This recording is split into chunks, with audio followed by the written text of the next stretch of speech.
Halo, selamat pagi. Aku belum bikin konten ya dari kemarin ya, karena aku agak sibuk disibuk-sibukin. Nah, hari ini aku ada di salon langganan. Nah, aku lagi mau benerin rambut. Aku kan banyak uban, maksudnya supaya jangan sering-sering ngecat rambut nutupin uban gitu. Jadi aku mau ini aja, jadi nanti kalau ubannya tumbuh pun biarin aja gitu, nggak terlalu terganggu lah dengan uban, supaya rambutnya juga bisa lebih sehat gitu. Aku lebih ke rambut sehat daripada ada uban gitu. Ada uban nggak apa-apa, aku selamat datang aja, uban nggak apa-apa datang. Cuman ini aku ada benerin rambut dikit ya supaya rapi lah. Kayaknya gimana nih teman-teman, ayo yang mau ketemuan, yang reunian boleh siap-siap ya.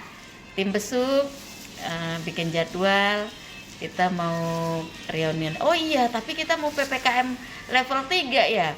Kita nggak boleh sembarangan juga. Kalau keputusan dari presiden udah keluar, Natal ini kan kita nggak boleh terlalu terlalu rame gitu, dibatasin ya 50% ya.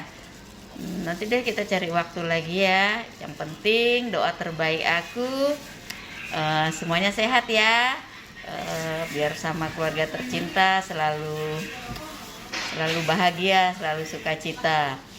Bilang hati yang gembira adalah obat yang manjur. Jadi tetap semangat, karena kalau kita semangat, kita tuh pikiran kita jadi jernih.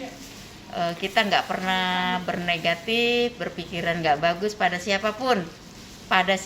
Ingat ya, kita tidak pernah berpikiran negatif kepada siapapun ya. Jadi bukan kepada orang-orang yang dekat aja sama kita, saudara kita, atau orang-orang yang seini dengan kita, tapi pada siapapun.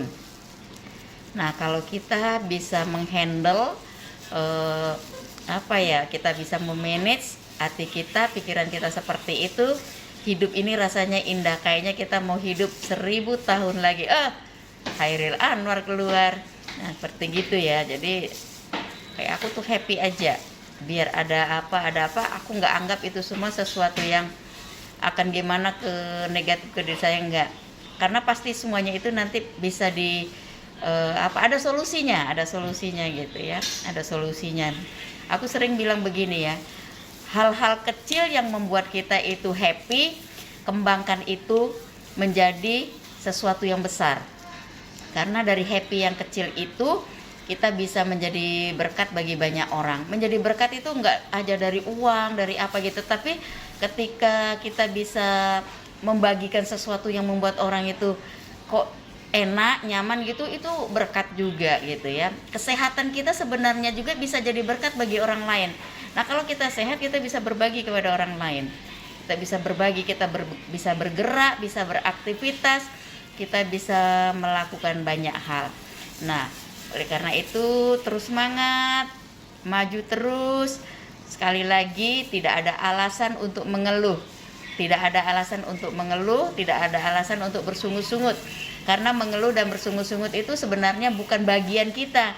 Itu bukan bagian kita. Tuhan nggak pernah letakkan itu. Yang Tuhan letakkan semuanya yang baik, yang indah, yang manis, yang sedap didengar. Jadi kalau mengeluh, bersungut-sungut itu kita yang menciptakan. Ngapain kita ciptakan hal seperti itu?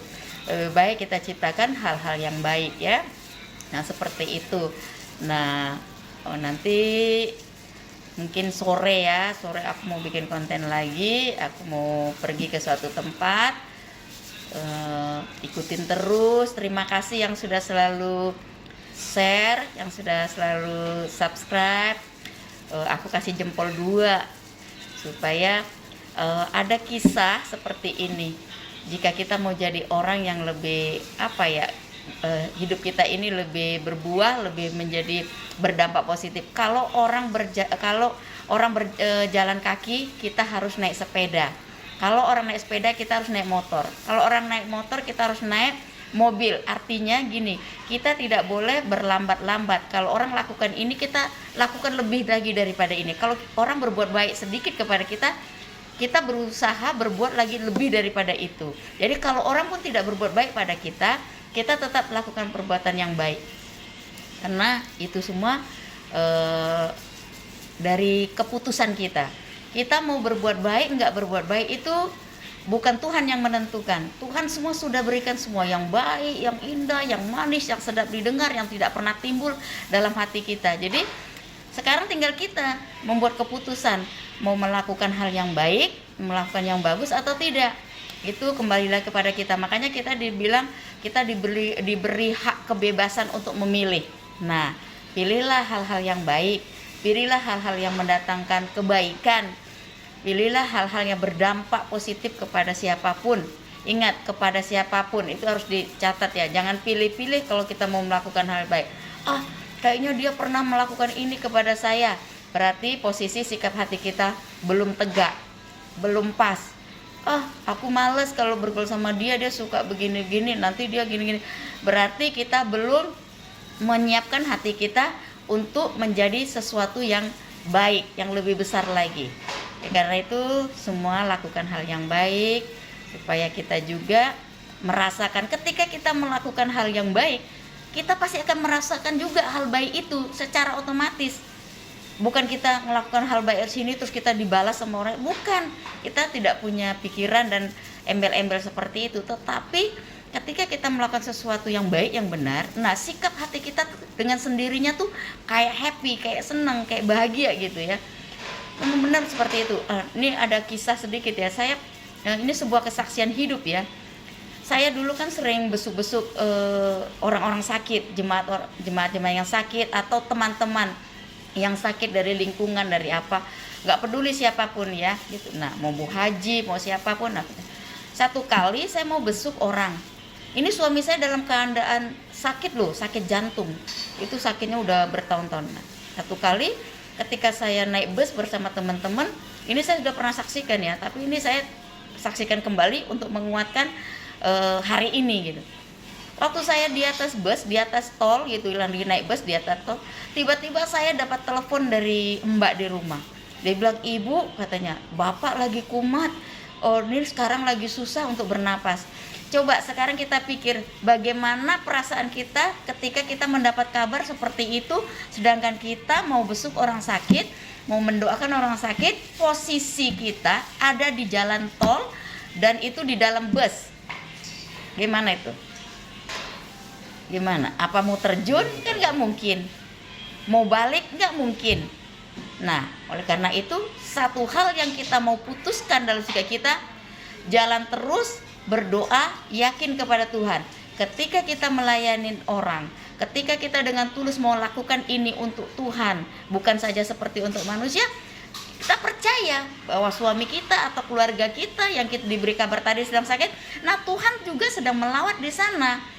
Nah, Tuhan sedang melawat di sana dan Tuhan juga pasti memberikan solusi, menjamah hingga sembuh. Itu keyakinan saya. Nah, benar. Tidak lama begitu saya dapat telepon lagi sama Mbak saya. Saya yang telepon dulu, Mbak gimana? Masih Bu, katanya masih Bapak masih sakit. Ya, oke, siapin aja Mbak, bawa ke teras biar dapat udara segar. Pasang oksigen bagaimana? Katanya nggak mau pakai oksigen, katanya masih sesak. Oke, buka bajunya, kasih kancing-kancing bajunya, bawa di teras, kasih udara-udara. Udah itu udah tutup. Oh iya Bu, katanya. Terus saya masih jalan. Saya percaya teman saya tuh bilang gini, bagaimana Bun, katanya gitu.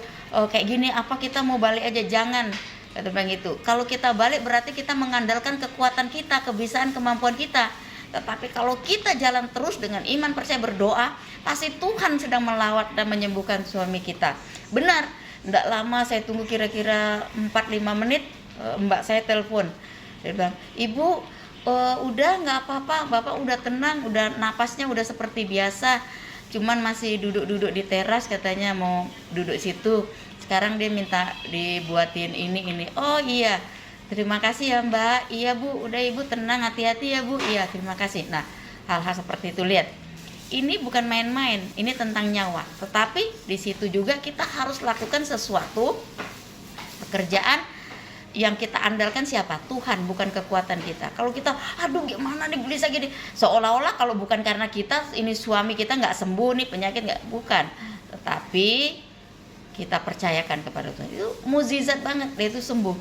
Nah, udah itu saya ke daerah Cengkareng lah, jauh banget ini tujuannya nih, mau ke rumah sakit kan, mau ada jemaat yang sakit, kita mau berdoa di sana. Saya mau berdoa di sana, benar. Setelah itu, bla bla bla itu saya malam baru sampai di rumah. Mau maghrib, udah maghrib lah, udah lewat dari maghrib, baru sampai di rumah. Begitu sampai di rumah, biasa aja. Saya lihat suami saya lagi main komputer, lihat lagi setel musik.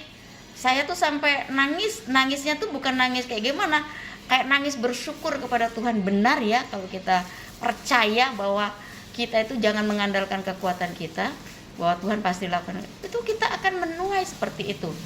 Itu luar biasa banget. Itu teman saya udah saksikan juga ke berapa teman, dia bilang ini tentang peristiwa Bunda nih pada tahun itu, udah lama banget gitu ya. Jadi ayo tetap semangat, tetap percaya, tetap yakin kepada Tuhan, berharap terus, bersandar terus kepada Tuhan.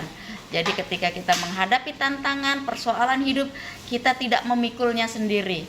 Kita tidak pikul sendiri hingga kita sampai jadi kayak bongkok-bongkok gitu. Bongkok bukan karena apa, tapi kayak bongkok dengan persoalan. Tapi percaya ya bahwa Tuhan senantiasa menyertai kita sampai dengan kesudahan zaman. Tetap semangat, salam sehat, salam cinta kasih dari aku untuk kalian semua, untuk teman-teman, untuk keluarga tercinta. Terima kasih.